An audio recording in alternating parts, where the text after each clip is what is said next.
अध्यक्ष महोदय, सकाळी बरोबर मी तर 9:30ला या सभागृहामध्ये या चर्चेमध्ये भाग घेण्यासाठी आलेलो आहे. सकाळचे 9:30 आणि आता वाजणार आहे 9, म्हणजे तब्बल 11.5 तास या चर्चेमध्ये भाग घेण्यासाठी एका जागेवरती बसावं लागलं अध्यक्ष महोदय. परंतु शेतकऱ्यासाठी कितीही बसावं लागलं तर काही हरकत नाही अध्यक्ष महाराज. परंतु आपला विषय निश्चितपणे शेतकऱ्याला न्याय देणारा या ठिकाणी असावा, अशा प्रकारची सरकारकडे मी या ठिकाणी मागणी करणार आहे. अध्यक्ष महोदय, आम्ही ज्या भागातून येतो तो मराठवाडा आणि विशेषतः जालना जिल्हा. या जालना जिल्ह्यामध्ये कधी खूप जास्त पाऊस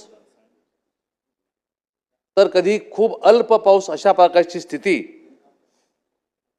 कायम निर्माण होत आलेली अध्यक्ष महोदय. निसर्गाचा हा लहरीपणा आता काय नवीन राहिला नाही अध्यक्ष महोदय. आणि त्यामुळं या सर्व लहरीपणाचा परिणाम शेतकऱ्यांच्या जीवनावरती किंवा त्याच्या संपूर्ण परिस्थितीवरती अत्यंत दूरगामी परिणाम करणारा हा लहरीपणा निश्चितपणे या ठिकाणी आहे.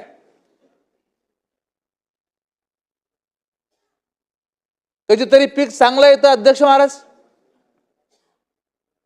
तर पिकाला भाव राहत नाही. माननीय दादाने आता सांगितलं. आणि कधीतरी पीक कमी आलं तर तीच परिस्थिती पुन्हा राज्यामध्ये निर्माण होती. कापूस, सोयाबीन या संदर्भात सर्व बोलले अध्यक्ष महोदय. आम्ही आज सकाळपासून सांगतोय की नाफेडचे खरेदी केंद्र सुरू करा, CCIचे खरेदी केंद्र सुरू करा. मी तुमच्या समोर आमचे मित्र मंत्रीजींनी मला एक पेपर कटिंग पाठवली, तुम्हाला पाठवतो अध्यक्ष महोदय, की ज्या पद्धतीनं अत्यंत नियोजनबद्ध पद्धतीनं हे प्रशासनातले अधिकारी ज्या पद्धतीनं काम करू लागलेले अध्यक्ष महोदय, ते शेतकऱ्यांच्या मुळावरती जीवावरती उठलेले या ठिकाणी आम्हाला दिसतात अध्यक्ष महोदय. यामध्ये आम्हाला बदल करण्याची गरज आहे.